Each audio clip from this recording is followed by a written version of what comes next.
We've really seen things start to accelerate, especially in this work from home period that we've been in now for a couple months. We're starting to see a lot more of the TV buyers come into the marketplace. So really kind of complementing the digital buyers that we've seen buying Pluto for the last couple of years. Working very closely with our SSP partners to help to bring those two sides together, whether it be creating the relationships, setting up the deals themselves, or even educating, about kind of the nuances of this new platform we're working with. We are also seeing much closer partnerships forged directly with the DSPs themselves than we were, a couple of years ago. And so, kind of creating this ecosystem of trust, because it is a nuanced platform, is really starting to kind of take fruition and really creating much stronger partnerships, especially as we see inventory and dollars, really start to take off here. So how do you guys, sell programmatically? Is it direct primarily, or how does it work? Great question. It's a mix. We sell both directly to brands themselves, so on a one-to-one basis, as well as work with some of our different partners to set up curated marketplaces. The similar cohort of publishers where you can access a wide audience that's similar to what Pluto offers. Almost the vast majority of what's being transacted on now is on a one-to-one basis. Where we have a relationship with the buyer, and that's continuing to evolve as we kind of move here. So there's been some talk about the entrance of header bidding into the equation, and it's early on. I'm wondering if you could share what your thoughts are about the prospects for header bidding and where that could lead us. Absolutely, it's something that we're very excited for. I think you kind of hit the nail on the head that it's still starting to take off in the CTV space as an ad podded platform. There's some complexities around how we call ads and build our ad streams.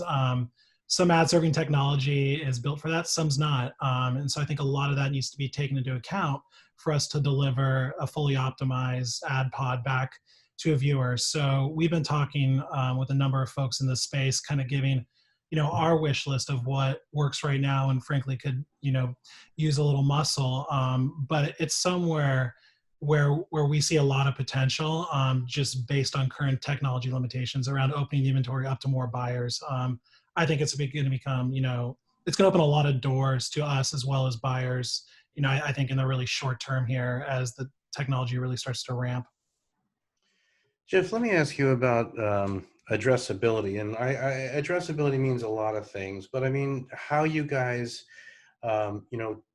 target audiences, target households or devices, and sort of why that matters, and maybe some lessons you've learned. Yeah, I mean, I think that again is kind of the beauty of these platforms. Addressability is a loaded term.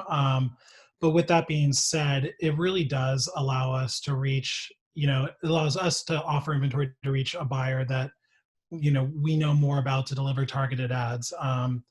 Whether it be, targeting a device, we provide a lot of contextual, backend as well. So a buyer does know what type of content that they're running against. But we've started to hear, more and more from the buyers that from what they're seeing and what's being passed through the ad call, they're able to identify those users, and they're seeing the KPIs, start to work on in the back end. I still think there's a fair amount of work that does need to be done industry wide. Obviously, there's some complexities around other inventory types right now that's evolving, and I have to think that is going to start, to apply in the CTV space. But there's a lot of committed parties, who've really banded together to kind of work to create, this ecosystem to where we can deliver addressable ads, but also do so in a safe and respectful way to the viewer. What asks would you have for the creative community or the creative versioning technology, or where should that be going?